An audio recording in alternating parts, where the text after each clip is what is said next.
نحمده ونصلي على رسوله الكريم أما بعد فقد قال الله تبارك وتعالى في الكلام المجيد والفرقان الحميد أعوذ بالله من الشيطان الرجيم بسم الله الرحمن الرحيم وذكر فإن الذكرى تنفع المؤمنين صدق الله مولانا العظيم۔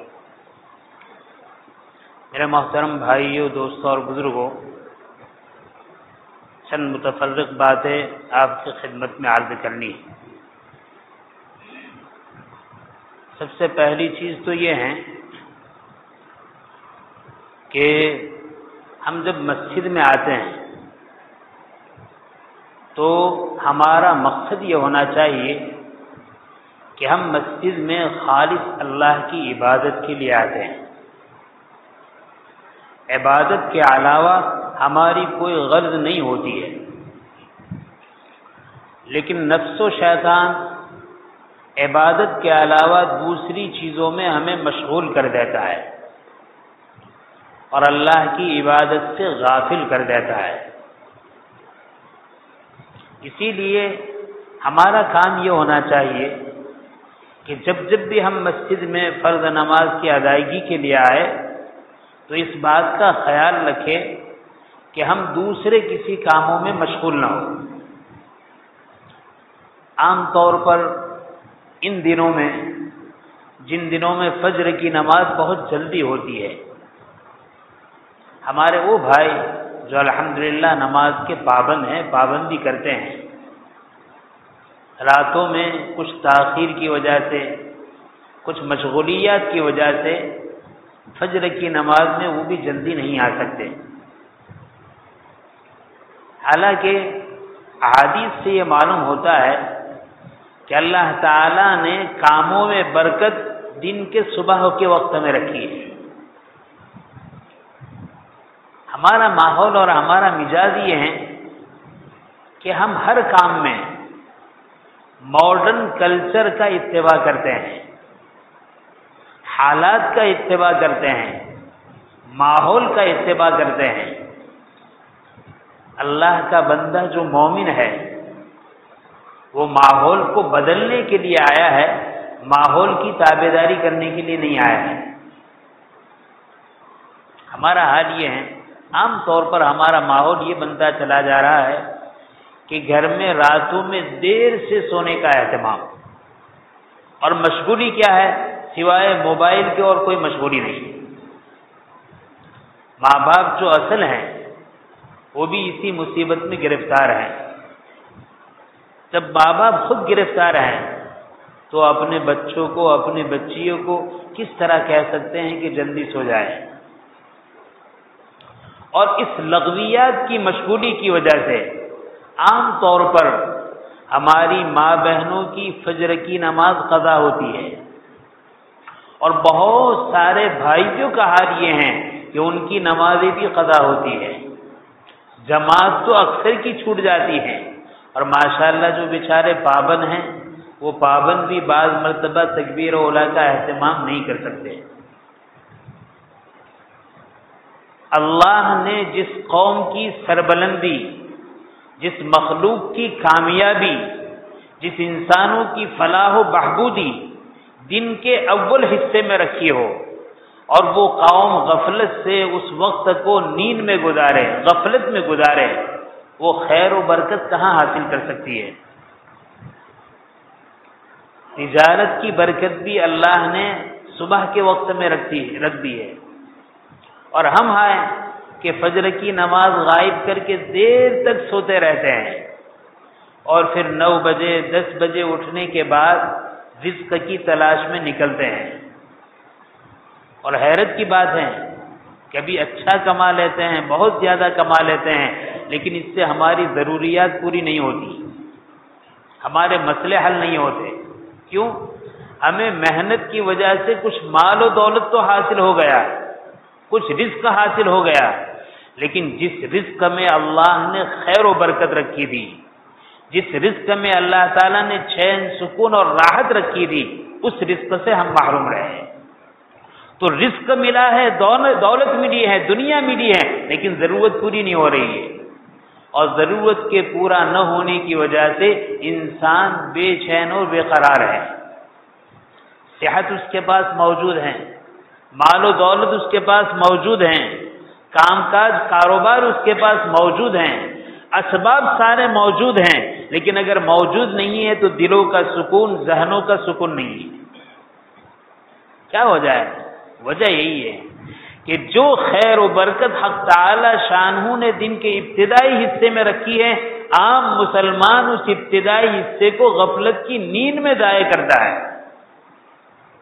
فطرت کے خلاف یہ بات ہے، آدمی صبح فجر کی نماز کے بعد سونے کا مزاج بنائے اور بدقسمتی سے فجر بھی پڑھے بغیر سونے کا مزاج بنائے۔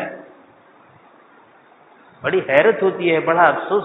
ماشاءاللہ مسلمان کی آبادی ہے، مسلمان کا علاقہ ہے، لیکن جس محلے میں، جس بستی میں آپ چلے جائیں، جب فجر کی اقامت ہوتی ہے، مؤذن صاحب اقامت کہتے ہیں، 2-4 مصلی امام کی داہنی طرف، 2-4 مصلی امام کی بائیں طرف۔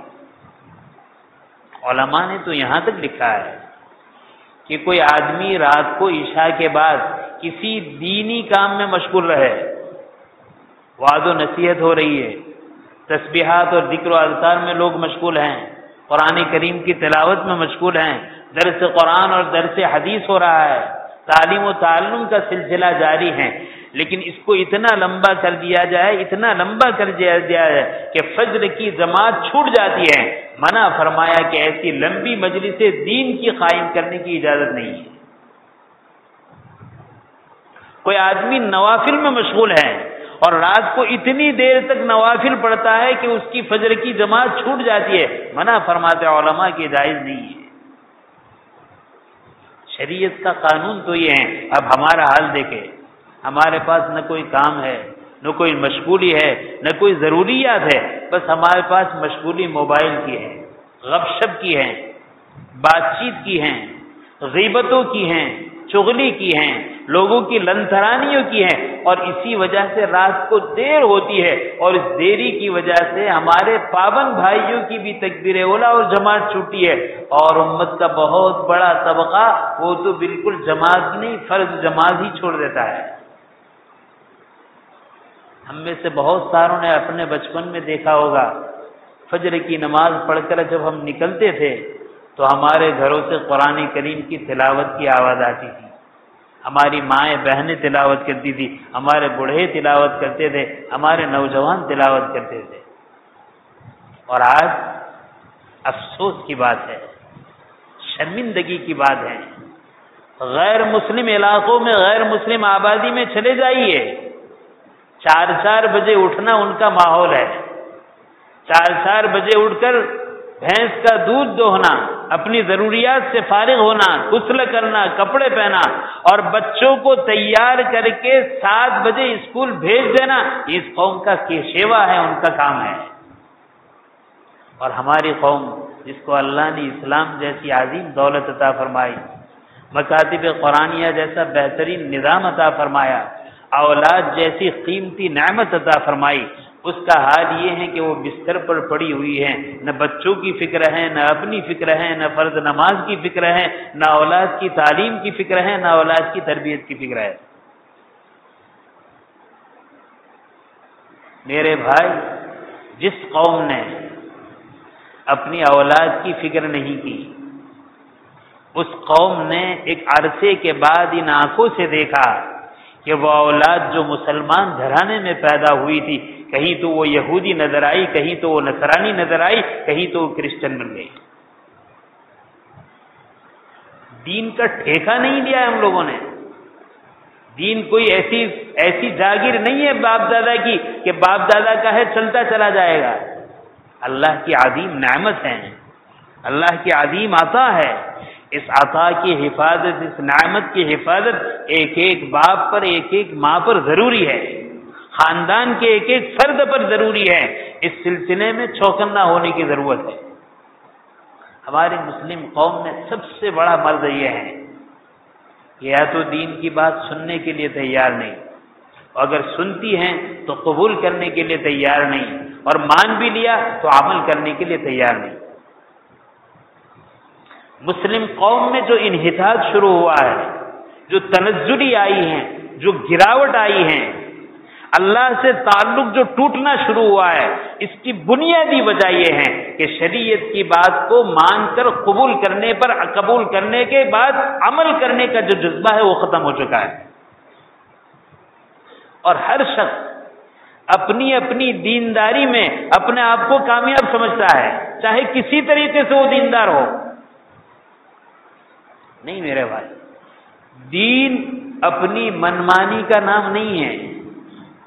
اپنی منمانی سے اللہ کی عبادت کرنا یہ دین نہیں ہے۔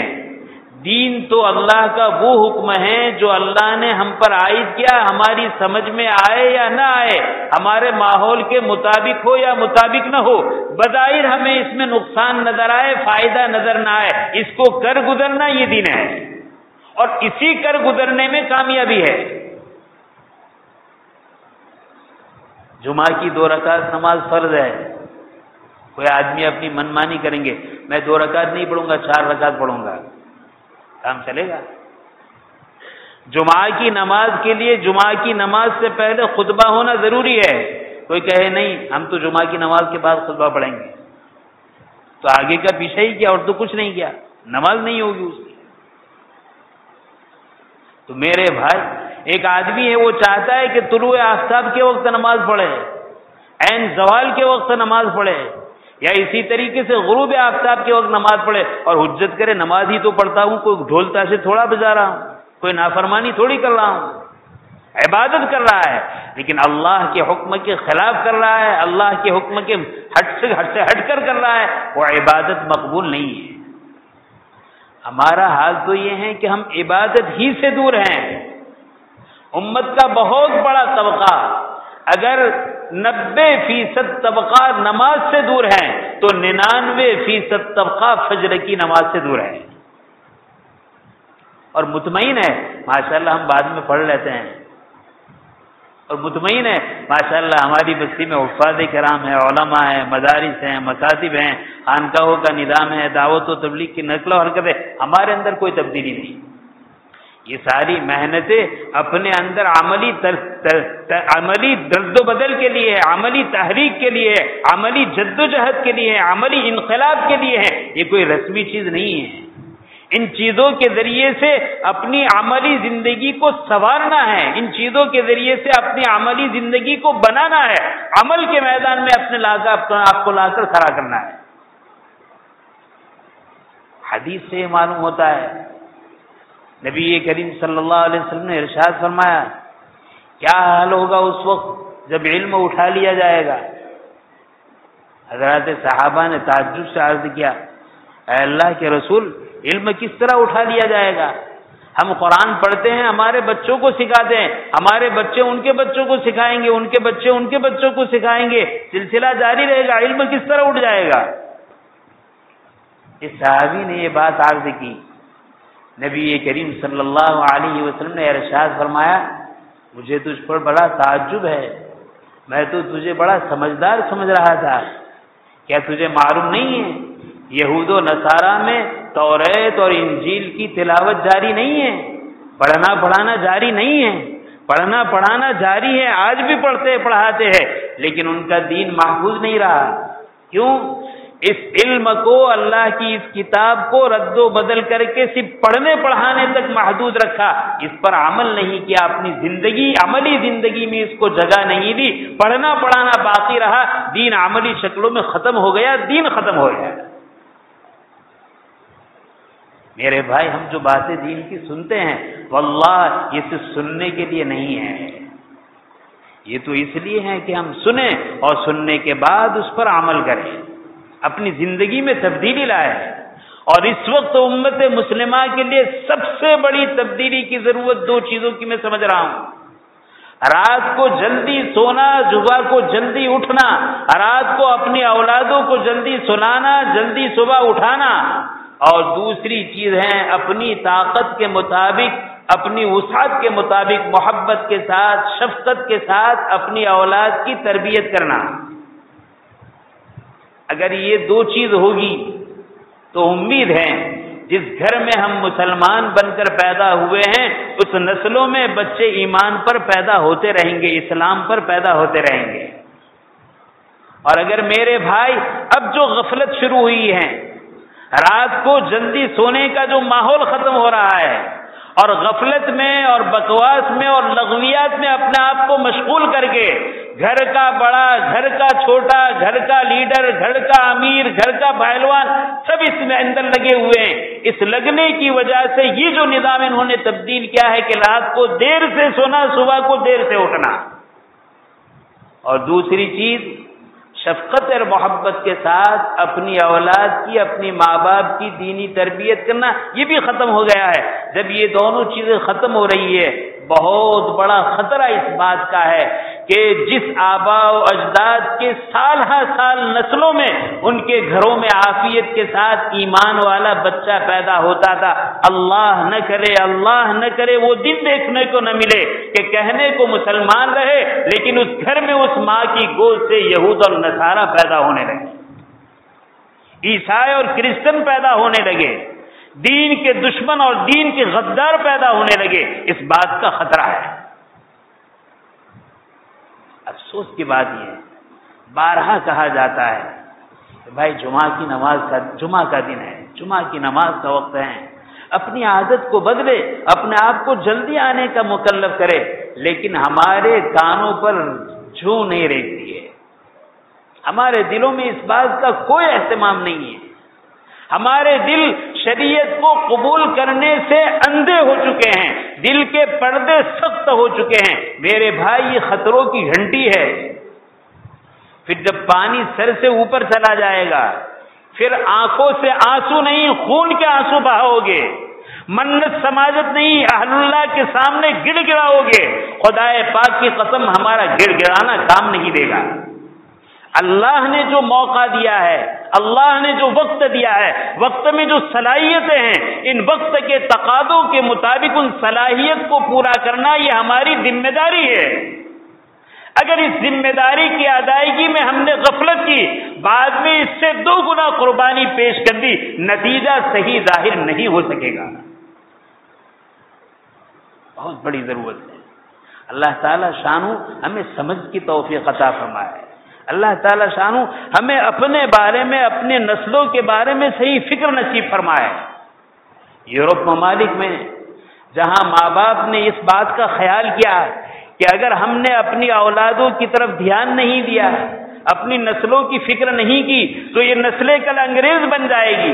الحمدللہ ایسے ظلمت کدہ ماحول میں ان کی محنتوں سے، ان کی دعاؤں سے، دعوت و تبلیغ کی نقل و حرکت سے، علماء کرام کی قربانیوں سے، مکاتب اور مدارس کی جد و جہد سے آج بھی ایسے ایسے گھرانے موجود ہیں جہاں کے مرد، جہاں کی عورتیں، جہاں کے بچے، جہاں کی بچیاں ماشاءاللہ دیندار ہے، دینی علوم سے مالا مال ہے اور اپنے ایمان کی، اپنی عصمت کی، عفت کی حفاظت کیے ہوئے ہیں۔ اور یورپ نہیں ہے، ملک ہندوستان اور پاکستان جیسے ملک میں جہاں سے الحمدللہ علم کا بہت بڑا پیغام امت کو پہنچا ہے، دعوت و تبلیغ کا پیغام پوری امت کو پہنچا ہے، جب ہم غفلت اختیار کریں گے تو یہ دارالعلوم اور یہ مراکز تبلیغ کام نہیں آئیں گے۔ ہماری غفلت ان سب کو لے ڈوبے گی، ہماری غفلت ان سب کے ہوتے ہوئے ہمیں برباد کر دے گی۔ قدر دانی یہ ہے کہ بیرون میں دوسری قوم کے سامنے رہتے ہوئے ہمارے بھائیوں نے، اپنے بہنوں نے اپنی اولاد کی جو فکر کی ہے، اب وہ دورہ ہے کہ ہم خوش فہمی میں مبتلا نہ رہے کہ دارالعلوم ہمارے پاس ہے، مرکز ہمارے پاس ہے، علماء ہمارے پاس ہے۔ خالی ہونا کمان نہیں، اس کو قبول کرنا، اس کے مطابق اپنی زندگی کو بنانا، یہ اصل ہے۔ اگر یہ ہے تو کامیاب ہے، اور یہ نہیں تو خالی چلاتے رہنا ہماری ہلاکت کے لیے اس سے بڑھ کر کوئی راستہ نہیں ہے۔ حق تعالی نے جو باتیں کہلوائی، حق تعالی ہمیں عمل کی توفیق نصیب فرمائے۔ آمین وآخر الدعوانا الحمدللہ رب العالمین۔ سنتوں کا اہتمام نماز سے پہلے بھی کرے، نماز کے بعد بھی کرے، اور ہر فرض نمازوں کو تکبیر اولیٰ کے ساتھ پڑھنے کا اہتمام کرے۔